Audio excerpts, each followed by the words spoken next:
Even those of you who talk about the 1%, you don't really get what's going on. You're never going to meet these people. You're never going to have any sense of what it is that they control. And most people, I think, have no idea. People like Teddy Roosevelt, who are willing to say this is a bad thing. We do not want the society that is emerging here. These are people who have a lot of influence because of the amount of money they control.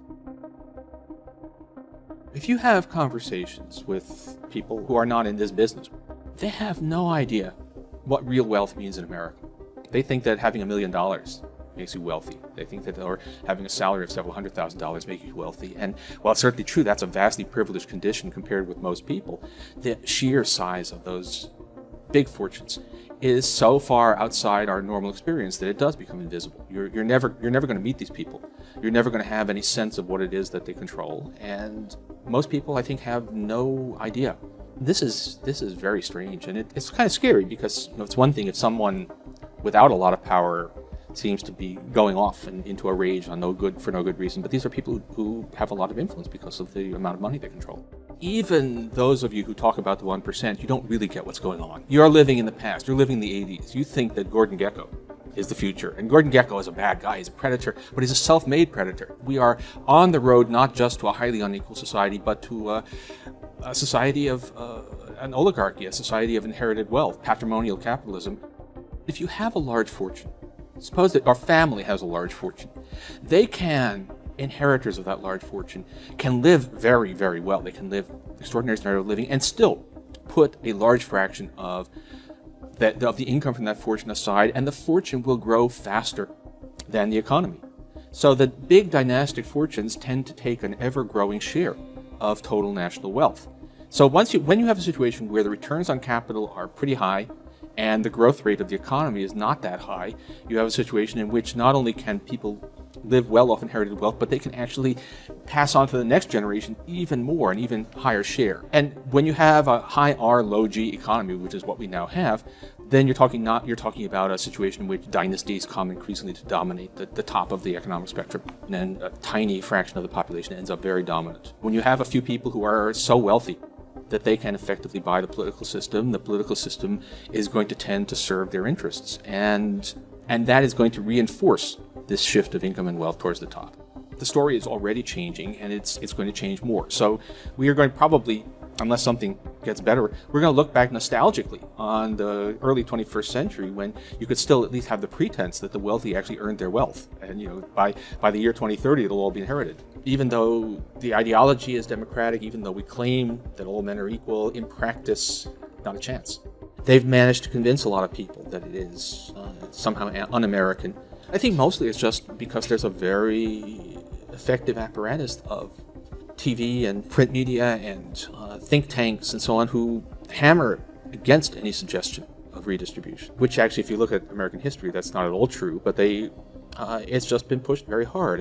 I think also in the United States, look, we have to admit that race is always lurking under almost everything in American life. And redistribution, in the minds of a lot of people, means taking money from people like me and giving it to people who don't look like me. And I think that is a big difference between us and Europe. Take a few percent of national income, take it away from the top 1% and direct it towards the bottom 20%. That's a tremendous gain in the quality of life of the bottom 20%. We only escaped from the old oligarchy for a while, thanks to really disastrous events, thanks to wars and depression, which disrupted the system. That's an argument you can make. On the other hand, if you read histories of the New Deal, you know that it didn't spring out of nowhere, that we had a progressive movement and a lot of proto-New Deal programs building for quite a long time. There was an increasing political, philosophical readiness to take on inequality of wealth and power long before FDR moved into the White House. And so I think there are better angels of our nature. That there is this ugliness, which can be frightening, but there is also a redemptive streak in here and in other places. And that you don't give up hope on this. That given consistent argumentation, given events, and perhaps as people become more aware of what is actually going on, then there is a chance of changing things. Do we know that? No, but there's nothing in what we know now that says that you should give up hope of being able to change this even without catastrophe.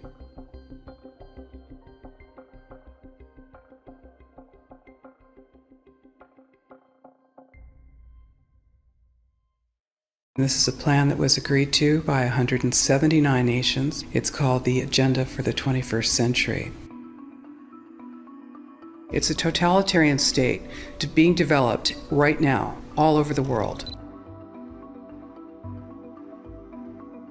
It is the inventory and control plan. Inventory and control of all land, all water, all minerals, all plants, all animals, all construction, all means of production, all food, all energy, all information, and all human beings in the world. And this is a plan that was agreed to by 179 nations back in 1992.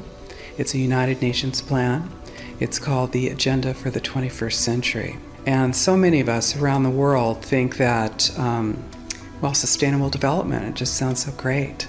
Isn't it about recycling and creative reuse and creating energy and food resources for everyone? And the answer is no, it really is not.